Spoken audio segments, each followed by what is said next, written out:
Hey, today I'm going to be reviewing the infamous Saga in One Piece Water 7. Before we get into it, I just want to say that this is a 100% blind review, so I went into this saga with no information about any events that were going to unfold. With that being said, let's begin the review. So this arc is definitely probably the best arc by far in One Piece. It pretty much has everything you need: great writing, character development, insane fights, and of course a little bit of world building, which I'll get into later. But I still have a couple of flaws, but mainly just in the beginning, in the Davy back fight. So basically, I'm just going to review this arc based on where the manga says the Water 7 saga begins, because like on the side of the manga volumes, it's written which saga it's in, like Water 7, Thriller Bark, Ease Blue or whatever. So I'm just going to start where the first volume of Water 7 starts, which is where the Davy back fight is. In my opinion, this is probably the worst arc in One Piece because it just felt so random and out of place. This begins when they get onto Long Ring Island. I'm pretty sure that's what it's called. But this arc is definitely felt like I was watching or I was reading a filler, and it felt pretty meaningless. None of the characters really got any development at all, and the challenges that the Straw Hats faced did not really feel that cool either. They just kind of felt boring, I guess you could say. Something I did like about this arc is the slow ability that the Foxy had. I thought it was a pretty cool devil fruit power, but with that aside, I feel as though this was just a breather and something to just chill and read or watch before getting into the good stuff, which is the Water 7 arc that follows. But before we get into that, I also want to mention something that happens towards the end of the Davy back fight, and that is Admiral Aokiji's appearance. This is probably the highlight of the arc because we get introduced to like a very powerful figure in the government. We also get to see Luffy fight Aokiji, and Luffy did not stand a chance against him at all. This is the first time we see someone take down Luffy so easily without a sweat. I mean, it went down really quickly. I took this as a reminder that Luffy's not the strongest or anywhere close to the strongest, especially after everything that's happened prior with Crocodile and Enru. Like, he literally took down one of the 7 warlords of the sea. He took down Enru, which he seemed like a god, but he still isn't as powerful as we might have initially thought he was. Aokiji also mentioned that Robin is not a good person and that soon she would abandon the Straw Hats, which kind of foreshadows the events that will occur later on in Water 7. After Luffy and Robin are frozen, they return to the merry-go, and then they finally set sail for Water 7.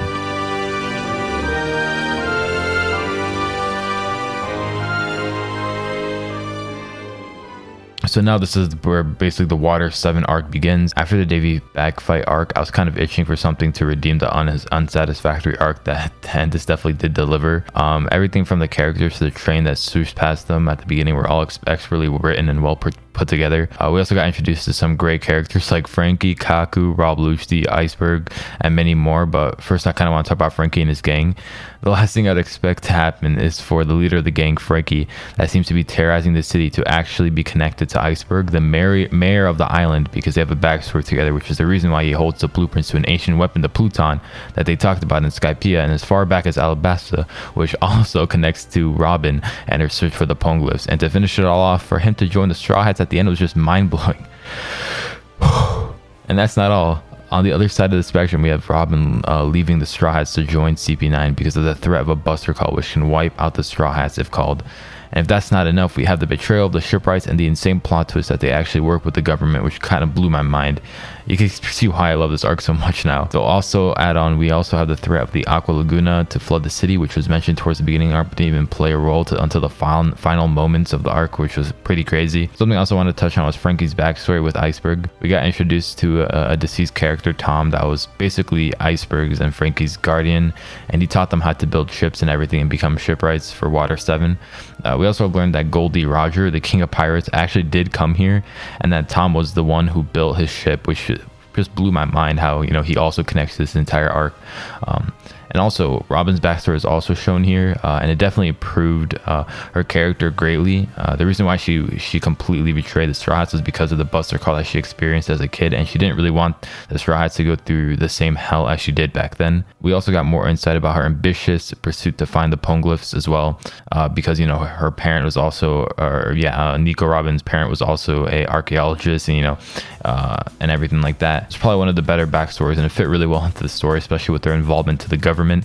And oh, I almost forgot, Usopp versus Luffy. To be honest, this was something that I at least expected to happen. It was pretty random, like most things that happened so far, but it definitely was very emotional. I could see why people were dying over this moment, as I've heard. But personally, it didn't really affect me that much. Honestly, I think this just made me dislike Usopp even more than I already did. But it was just but for sure it impacted the story and Luffy as a character. But this did give birth to probably one of my favorite characters, which was Sniper King. If you guys haven't seen or read this arc, you have no idea what I'm talking about, but Sniper King was actually a better version than Usopp in my opinion. I'll get into Sniper King a bit more in detail as we move to the final arc of the Water 7 saga, and that is Enies Lobby. So Enies Lobby, the final arc of Water 7 saga, which was such a cool way to finish off the saga with a bunch of cool and epic fights and more emotional moments. First, I want to talk about Usopp. Honestly, he gained my respect back after changing to Sniper King because he looks so damn cool, and the role he plays is pretty important as well. Like, for example, he pretty much saved everyone, including most of the Straw Hats and Frankie's gang, because he met the Giants. The Giants at the gate were actually the same species from the two Giants that were fighting towards the beginning of One Piece. Do you remember that? Because I for sure didn't when I was reading about this. After I had to think about it a little bit more, I actually remembered, and I was pretty blown away by the connection. I almost forgot about everything that's happened in that one arc they had on that island, and because Usopp told them that they were still alive and free, the Giants turned against the government because they said that the two chief Giants were captured and would only be let out if they were guarding the gate for a certain amount of time. This also shows how twisted the government pursuit of justice really is. I mean, everything that they've done, the government's done, is all for, justice, but it's honestly pretty twisted the way they're going about it. But the Giants did save everyone that were about to get massacred by a bunch by all those Marines. I thought this was a really cool moment. Very, very. Like the writing was just amazing. I absolutely love this, but I feel like I haven't talked about Luffy at all in this video as well. I mean, I've only talked about him a couple times, so I guess I'll just shine some light on him, especially since he is the main character. But yeah, it was pretty cool to see Luffy just face the entire Marine force. He jumped in there with thousands of soldiers targeting him, and he just flew through, beating everybody up. We also got to see emotional moment of Robin confessing her will to live after throwing away her life for the sake of the Straw Hats, and this was also pretty impactful. On top of that, we see Frankie burn the Pluton blueprint, which honestly was very unexpected. The blueprint that the government had been tracking down for years.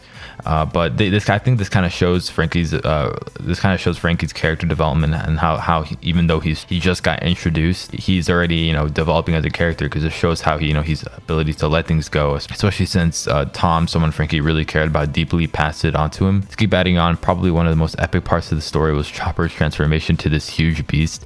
This definitely took me by surprise, and it was just so cool to see this new form that Chopper shows us. And also the final battle of Luffy versus Lucci. I keep forgetting. I don't really know how to say his name correctly, but that was pretty interesting because we got to see Luffy's new ability, which was also very cool. Kind of like he's switching gears and stuff. That was pretty cool. I still don't really know how that works, but it is really cool to see. But enough about the action, let's get to the conclusion. So yeah, Luffy unsurprisingly beats Lucci with Usopp cheering him on, and they safely escape in the merry-go that Iceberg fixed for the final time. This is also where Luffy found out that Usopp was there, because he doesn't know that he's Sniper King. It was all a disguise. So I thought that was pretty funny. It was really obvious too with his nose and everything, but Luffy's pretty dumb. So they get their new enormously high bounties and get a new ship, but also get the appearance of Kobe, who was the first introduced in the first episode, which was so awesome to see. I was actually thinking about this while reading it. I was like, when will Kobe show up? I haven't seen him in a while. And literally a couple of chapters later, Kobe just appears with his grandpa, Luffy's grandpa, and I thought that was so cool. Finally got to see Kobe. I was actually wanting to see him for a while now, yeah, here he appears like almost like 500 chapters later. It's crazy. We also can get some insight on what's happening in the background with Shanks, Whitebeard, Ace and Blackbeard's encounter, and then yeah, Shanks and Whitebeard's meeting.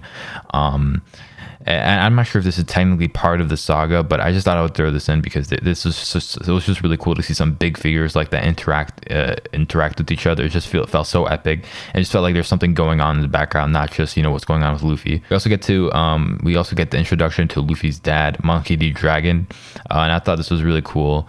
That's pretty much everything I wanted to talk about. Overall, the saga delivered some of the best writing and character development that we've seen in the entire series, and I think it's even better than Alabasta, which was amazing on its own. I would Oda just kept, he just keeps blowing me away every time I read this masterclass of a series. But with that being said, thank you guys for watching. I would appreciate if you guys like the video, because of these kinds of videos take a lot of time to prep, so that'd be greatly appreciated. And if you want more content like this, make sure you subscribe to the channel. And yeah, see you guys later. Peace.